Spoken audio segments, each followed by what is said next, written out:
크립토 토마토 인사를 드려보고 있습니다. 오늘 미국은 마틴 루터 킹 주니어 데이라고 해가지고 공휴일입니다. 지금도 많이 화제가 되고 있는 I have a dream. 근데 아이러니하게도 미국에서 한국 사람들 인종차별을 가장 심하게 하는 사람들이 흑인들이죠. 그래서 I have a 내로남불 dream을 외쳐보면서 오늘 영상 시작해보도록 하겠습니다.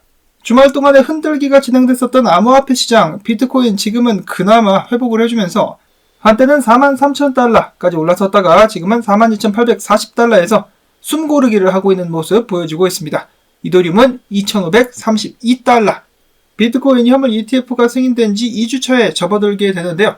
자, 과연 지금부터 좀 반등을 보여줄 수 있을 것인가? 아니면 줄기차게 빠지기만 할 것인가? 뒤에 의견 및 분석들을 한번 준비를 해봤습니다. 자, 일단 첫 번째로 ETF 승인 첫 주 비트코인 가격이 떨어지면서 실망스러운 모습 보여주긴 했었으나 전체적으로 성적은 나쁘지 않았다라고 하는데요.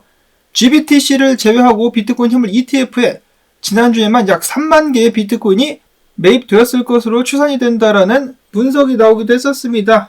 물론 그 중에 대부분의 물량이 GBTC로부터 넘어온 것일 수도 있겠죠.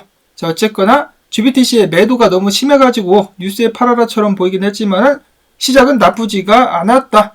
자, 그리고 블랙락 같은 경우는 이미 상당량의 비트코인을 보유하고 있기 때문에 신규 자금 유입에 따라 가지고 실시간으로 블랙락은 비트코인을 매수하지는 않는다라고 이야기를 하기도 했었습니다.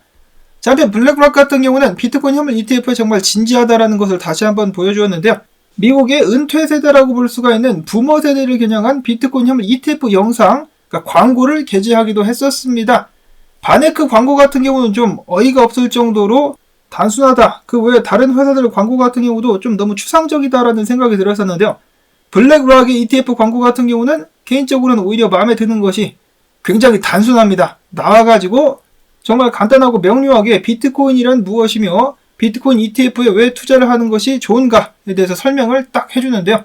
개인적으로는 유행을 따른다라면서 약간 아리송하게 만드는 광고보다는 훨씬 더 나은 것 같습니다. 자, 이런 식으로 각 회사들의 광고 및 마케팅이 열을 띠고 있는 가운데 더욱더 많은 자금들이 비트코인 현물 ETF로 흘러들어오게 될 것이다라는 예측 계속해서 나오고 있는데요. 블록체인 분석가인 노엘 애치슨 같은 경우는 이렇게 평가를 하기도 했었습니다. 자, 물론 GBTC에서 저번 주에 많은 자금들이 빠져나갔고 해당 자금이 모두 비트코인으로 다시 유입될 가능성은 거의 없다. 그러나 그동안에 시장 눈치를 보고 있었던 부동자금들이 유입되고 마케팅 기계가 작동함에 따라서 신규 자금이 계속해서 유입될 가능성이 높다라고 이야기를 했습니다. 즉 GBTC 쪽에서 빠졌었던 자금들이 새로운 신생 자금의 상쇄가 될 수 있다라고 이야기를 한 것인데요. 저번 주에 비트코인 가격이 좀 빠지긴 했었으나 암호화폐 펀드 EMC 랩스에서는 이야기하기를 비트코인 현물 ETF 승인 이후에 불과 한 주 만에 비트코인은 지난 1년 만에 가장 큰 매도세에 직면하기도 했었지만은 매수세는 이 이상을 기록하고 있다. ETF 승인 후 이틀 만에 GBTC에서 5억 7,900만 달러가 유출됐지만은 다른 ETF는 총 8억 1,900만 달러가 순유입이 돼버렸다. 그리고 또한 거래소 같은 경우도 지난 10일부터 12일까지 30만 비트코인들이 중앙화 거래소로 입금이 됐지만은 출금량도 동시에 증가하게 되면서 순입금량은 16,000개에 불과했었다라고 이야기를 했습니다. 자, 그래서 상황이 생각하는 것만큼은 나쁘지 않다라고 이야기를 하는 것인데요.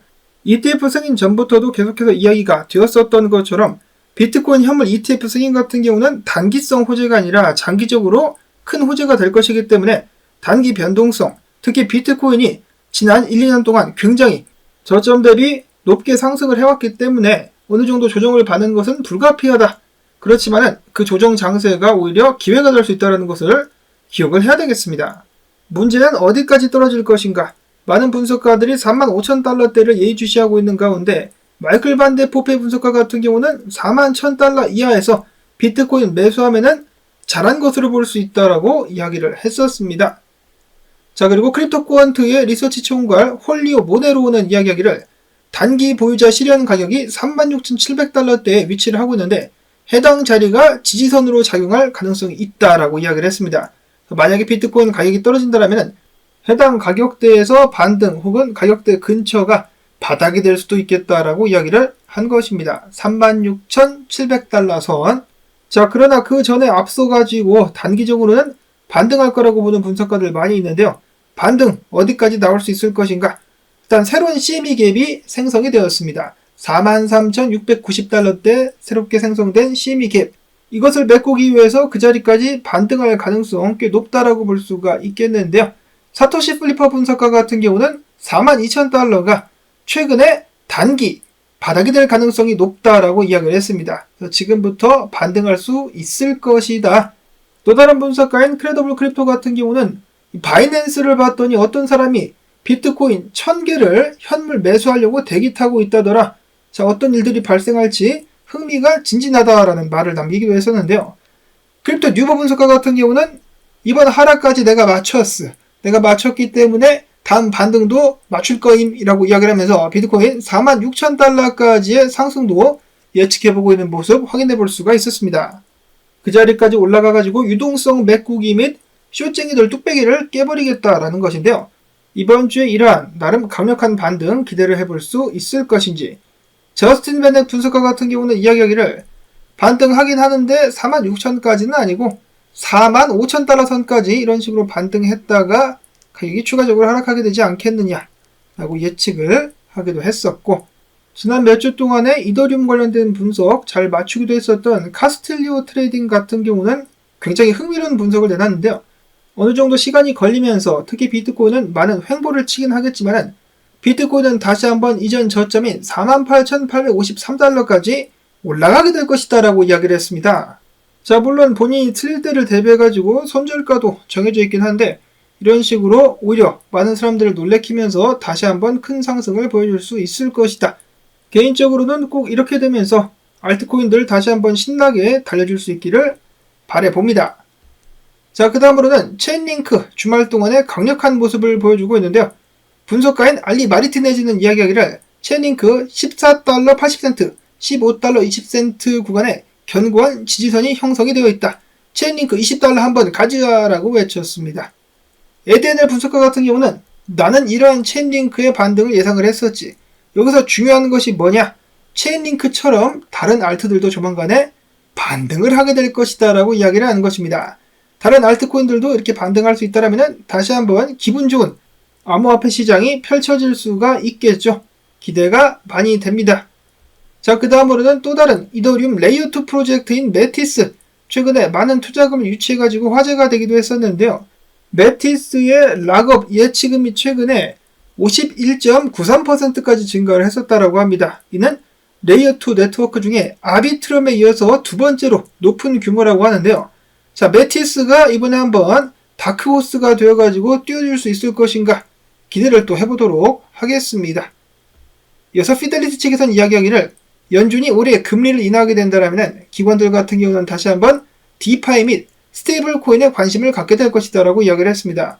그렇게 된다면 다시 한번 옛 추억을 되살리면서 디파이 코인들, 아벨을 비롯해가지고 커브 파이낸스 등등이 다시 한번 뭔가 보여줄 수 있게 되지 않을까 하는 기대감 갖게 하는데요. 최근에 IPO를 신청한 것으로 알려진 서클의 CEO 같은 경우는 이야기하기를 올해 미국에서 스테이블 코인 법안 통과가 유력하다라고 밝혔습니다. 제대로 된 규제가 나오게 될 것이다 라는 것이죠. 과연 올해에는 미국이 좀 정신을 차리고 혁신에 대해서 앞서가는 모습을 보여줄 수 있을 것인가. 마지막으로는 명줄도 길다 권도영 씨 관련된 소식입니다. 권도영이 SEC에 재판 연기를 요청을 했었는데요. SEC가 이를 받아들일 의사가 있음을 밝혔다라고 합니다. 일단 범죄인 인도가 이루어지고 난 후에 재판을 개시하겠다라는 것인데요. 과연 몬테네그로 법원 같은 경우는 언제 권도영을 미국으로 보내게 될 것인가? 다음으로 해서 여러분들께 잠깐 또 여쭤보고 싶은 것이 있는데요. 제가 코인 관련된 정보를 많이 모으다 보면은 시총이 작은 잡코인들 관련된 트윗이나 그런 설명들을 좀 자주 접하게 됩니다. 이런 잡코인 관련된 정보들도 여러분들께 공유를 할까요? 잡코인들 같은 경우는 잘 맞추면 10배, 못 맞추면 빵원까지 가게 되는 말 그대로 하이리스크, 하이리턴 코인들이라고 볼 수가 있겠는데요. 예를 들어가지고 작년에 리오라든지 스완 프로토콜 같은 RWA 코인들 몇 개를 잠깐 소개해드린 적이 있었는데 둘 다 가격이 꽤 많이 올랐습니다. 7배, 8배 막 이렇게 오르기도 했었는데 한 가지 단점이 있다라면 해당 코인들 거래를 하실 때 탈중앙화 거래소를 사용되는 경우가 많다라는 것인데요. 거래소에 상장된 경우도 종종 있긴 합니다. 어찌됐거나 좀 번거로울 수가 있는 그런 투자가 될 수 있다 라는 점을 말씀을 드리면서, 이런 부분도 좀 관심이 있다 싶으신 분들은 댓글로써 알려주시면 제가 참고를 해가지고 나름 가려가지고 잡코인들 소개도 잠깐씩 해보도록 하겠습니다. 오늘도 나온 정보들 여러분들께 도움되셨다면 반등 가지야라는 의미에서 광주댓, 특히 광고 틀어주기 마지막까지 한 편만이라도 부탁을 드리면서 저는 다음에 새로운 소식 가지고 인사를 드리도록 하겠습니다. 안녕히 계십시오.